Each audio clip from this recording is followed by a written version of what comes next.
My name is Grant Haverly, and I am staff member here at the Springfield-Greene County Library. I work at the library station, the circulation manager there.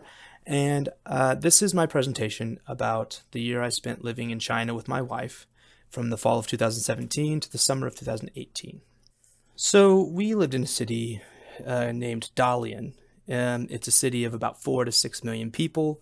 It would be something like the third largest city in the United States, though many people from the United States have never heard of it, and most Chinese see it as a small city because they have so many gargantuan cities due to their population. So it was a very interesting city to be living in during our time there. You can see in the picture on the left, that's a shot from right outside the apartment complex that we lived in. There was a bridge that crossed that road, Huanhailu, and you can just, it was a bustling city, lots of busy roads, sprawling. And then you can see on the lower right picture, that's actually the view from outside of our apartment window. So you can see it's sort of a mountainous region. The city sort of rises up around the mountains at times, and really beautiful city to be in. Dalian is a city on a peninsula. It's a coastal city, as you can see from the picture. It was a bit east of Beijing, a few hundred miles east of Beijing, and just about 100 miles west of North Korea, pretty close to North Korea. It's a northern Chinese city, so it has its own kind of culture based on being in the north. Some pictures of the skyline in Dalian. You can see a night view and a day view, both very beautiful, lots of very pretty buildings. A lot of cities have trouble with pollution in China and air quality, but Dalian, being such a windy city on a coast, actually was sort of, respectively, less polluted city because all the pollution sort of got pushed out to sea. So it was actually a really good city to live in during our time there. Here's another view of the beautiful cityscape and the mountains. Now, I moved to Dalian because I got a job as being to be a public speaking instructor in a university called Liaoning Normal University, and the picture there is of the opening ceremonies for the school year. It was an interesting thing. I've never been part of an opening ceremonies like this, where faculty, staff, and people get together in this way and had a big ceremony. In the picture that just popped up, this is actually a Halloween party that you had with our students. The students were really cool. They really wanted to get to know you, and it's a bit of a different system over there with how teachers and students interact, because they really want to get to know you as a person from another country.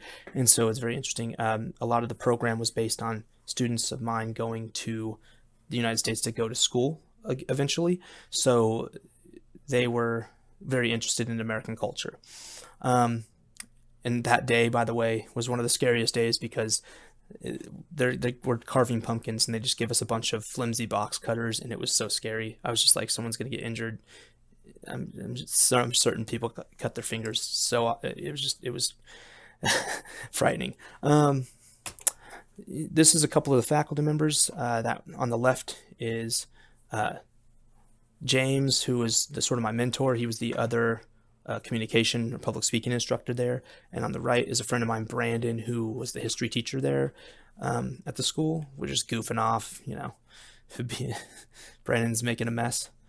And then here is graduation day. Now, none of my students were graduating this day because they were all first year, and my students were all first year students, and only the second years are graduating so they can go to their 4-year universities in the United States. On the left there is my wife, and in the middle is my teaching assistant, though, and her name's Lorelei. She was a great resource to have while in China because she was able to help me not just with teaching and such, but also with just navigating the culture, navigating the language. I don't really know a lot of Mandarin, and she was able to translate when we needed, and she was really great, good friend. Here's just a view of the campus. I used to walk to work every day. When it's not raining, it was nice. It was lovely. This is a park that was on the way. You can see just a really interesting park, lots of cool topiary and um, cool sights. And on the right there's two women playing an instrument called an erhu, and it was a stringed instrument, Chinese instrument. And every day walking through the park, I just hear people playing a flute or practicing their erhu or doing tai chi. It was a really cool experience to see people living their life just sort of day to day and being amongst them, living my life day to day. Another thing that I really enjoyed while we were in China is the food. Now, you could see on the top left and the bottom right corner that you could sometimes get dishes that were just single plated dishes that you got for yourself.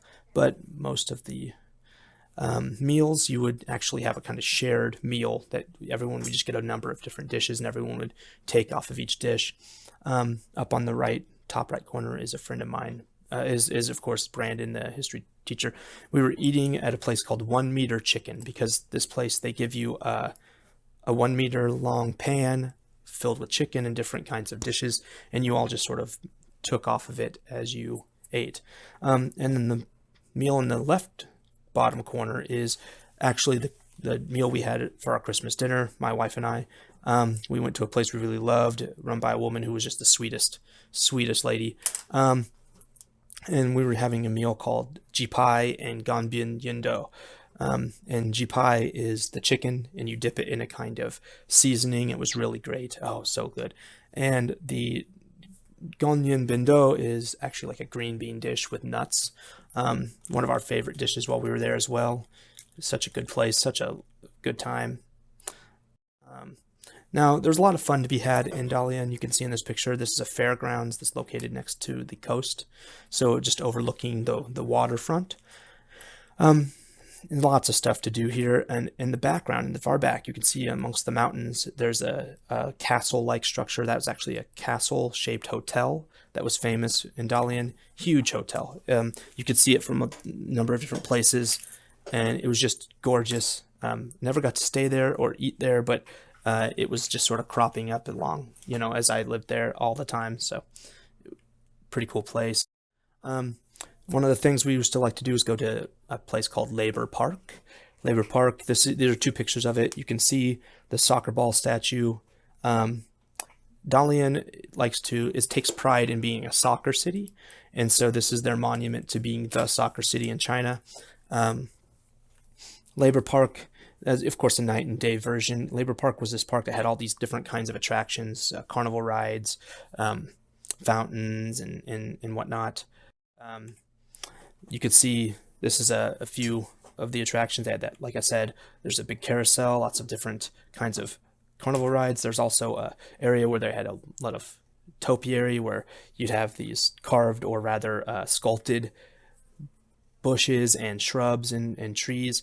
On the left there is a tea kettle, and on the right was like a shark, and they had all these just stretched out across this whole area in the park. They also had these statue. This is one of my favorite statues while I was there. It was dedicated to the people who created the park, which were the laborers, and and that's why it's called Labor Park. And I thought it was a really cool statue because it just shows two guys after work enjoying a drink and just hanging out and talking.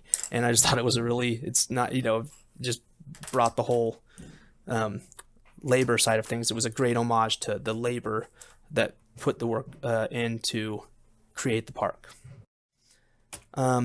Now, this picture is at the Dalian Zoo, and this is a picture of me embarrassing the heck out of my wife. I have a tradition that I carry on with my friends where we go to zoos wearing full safari gear, and I did not hesitate to do so even in China, much to my wife's chagrin. Now, we did have some more normal kind of fun in the zoo, where we got to see a panda, which was really cool to see in China. And then we got you could see my wife there in the top picture taking in she thought the red pandas were adorable, which they are. I mean, that's just fact. And that was her also probably trying to hide her embarrassment at me. There was other things to do though. I mean, I really like flying kites, and Dalian's a very windy city. So, I went and bought this kite in this fairgrounds area near the coast and had a lot of fun flying it. Beautiful day. These two pictures are pictures of my wife enjoying getting to go to a cat cafe. It's a very popular attraction or establishment in Asia, lots of cat cafes around in different places in Asia. And my wife really always wanted to go to see one, and she really enjoyed petting the hairless cats that they had there. They had some hairless cats, which I thought, whatever, but she really enjoyed it.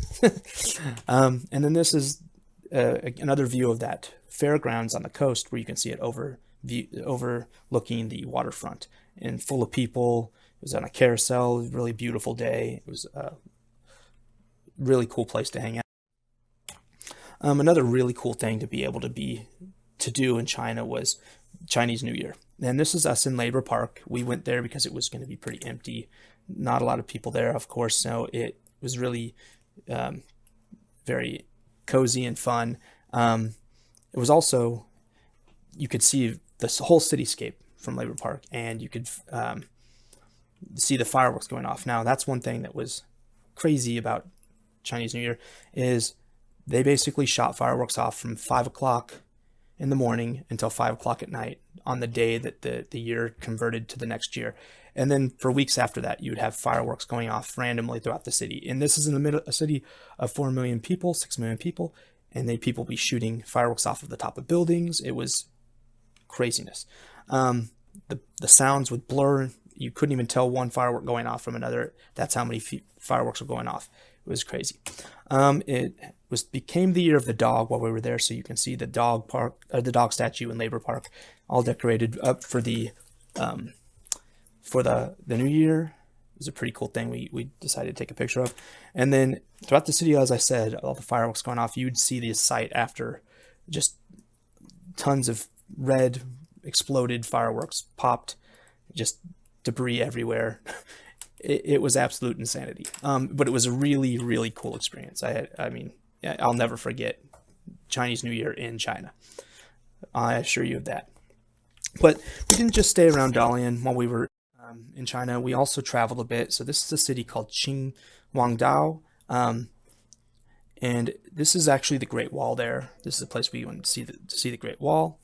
What you're looking at right now is a place called the First Pass Under Heaven. It's a very important passageway through the Great Wall where people would travel. They would cross the Great Wall, and this is one of the portals for that. Here's another view of it during the day. You can see the giant structure on the top of the wall, and then the place where people would pass through. And when you would pass through, you'd enter into this fortress that surrounded a kind of town or walled village. And I'm sure, people would do business there and travel, and merchants and whatnot would be going back and forth. So it was a really important place in China's history. Being on the wall that day, we went in January actually, because it was the time of year that school was out, and it was really cold, but this also meant no one was around. There wasn't a lot of people going to these tourist attractions. So we pretty much had the wall to ourselves, and you can see us heading up to the structure on top of the First Pass Under Heaven. Really beautiful inside that building. You could see the roof and the ceiling that was all decorated. There was also some artifacts like these swords at the bottom of the slide, and a silk painting. There were many others, but those were just two that I thought were really cool, fascinating. I really liked the swords because they were so intricately designed. They had these dragons all over them, and the painting just seemed so just old and interesting. I just was sort of fascinated with how it was, such how long ago it had been created, and it's still here. As I said, we were really pretty much alone on on the Great Wall structure, so which is surreal because it's such a large and immense and important place that you would think there'd be a lot of people around, but there was just us. It was crazy. This gave us free reign to sort of take our time and see what we wanted to see. All around the wall, the fortress structure, there were these statues and of soldiers and dignitaries and whatnot. I really liked the bronze soldiers up at the top they had these cannons and such that they showed you what the battlements might look like that for the people who are guarding the wall structure during the past. Very interesting.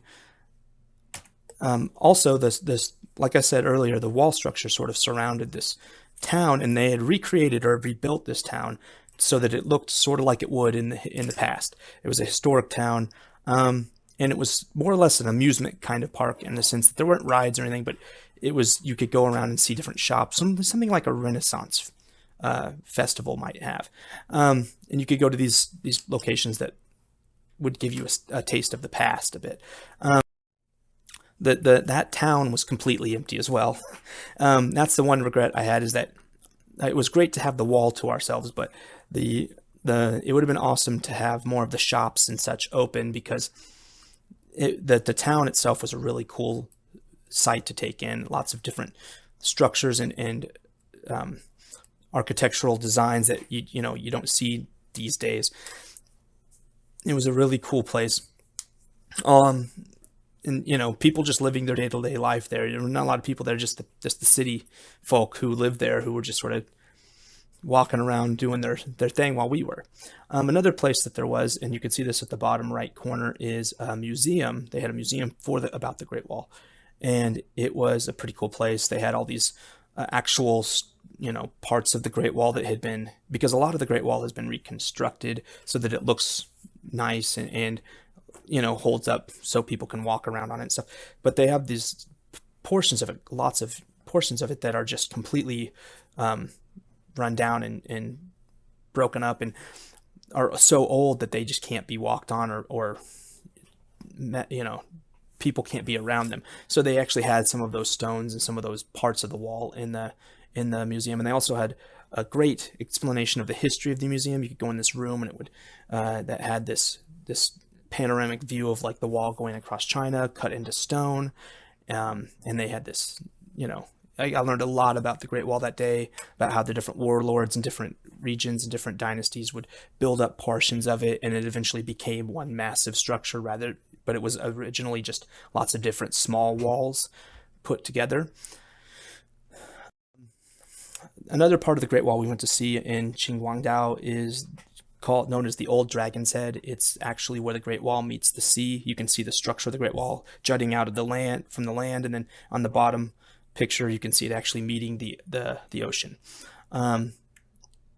We got to go walking around on this structure. It was really cool. You could go actually inside of the stone building that was on top of the actual Old Dragon's Head, right next to the ocean, and that's a view from the portal, or a window out of that structure, looking down to another one of my favorite places that we got to see, which was known as the Sea God's Temple.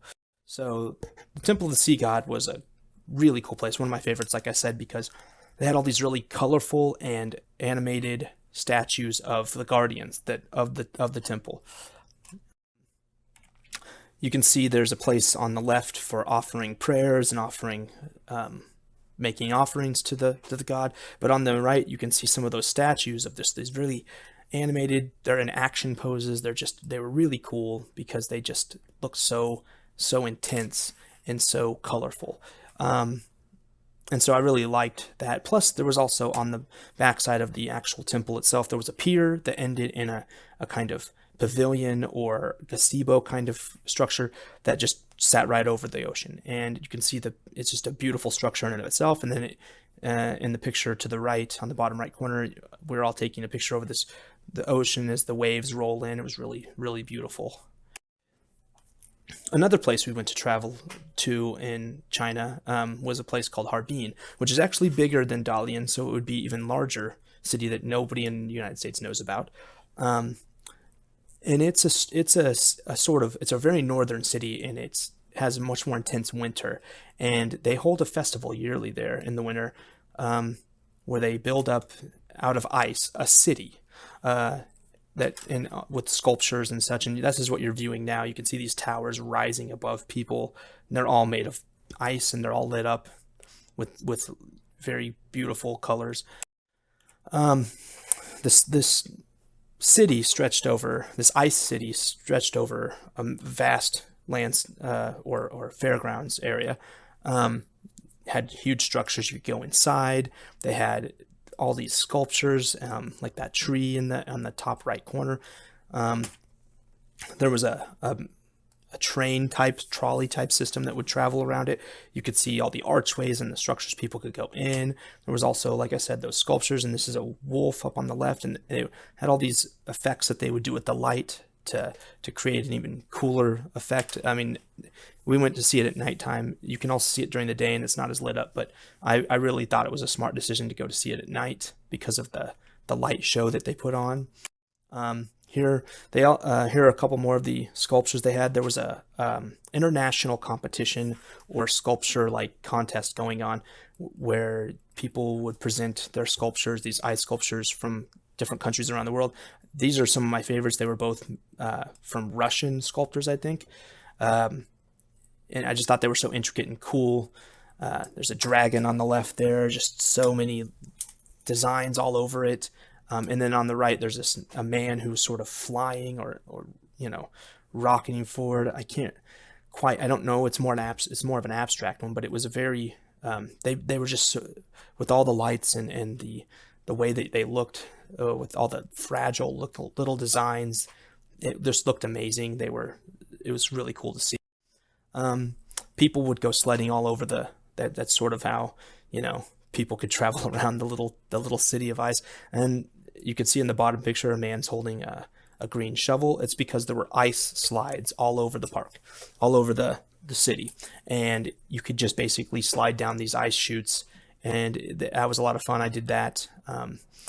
And so we went there, like I said, in January that was my wife and I. And then behind us is my friend, Bart, who's been in a few of the other pictures. He came to visit us while he was there.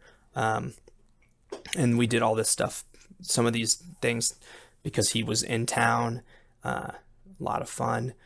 You could see the weather in that top picture, how blustery and snowy it was. But it was still just even with that kind of weather, it was still a gorgeous and an immensely fun thing to do. And I would suggest anyone get a chance to do it.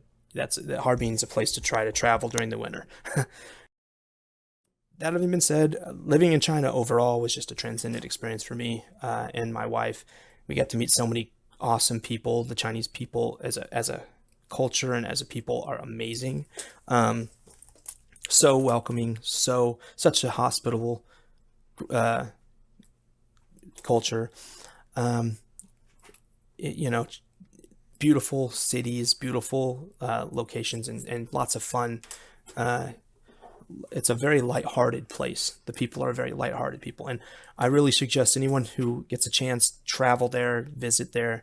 It's an amazing experience. And living there was just beyond anything I could have imagined. So that concludes this presentation. I really hope that somebody takes this view of China and decides maybe they will be inspired to travel there themselves one day. All right. Thank you. You have a good day.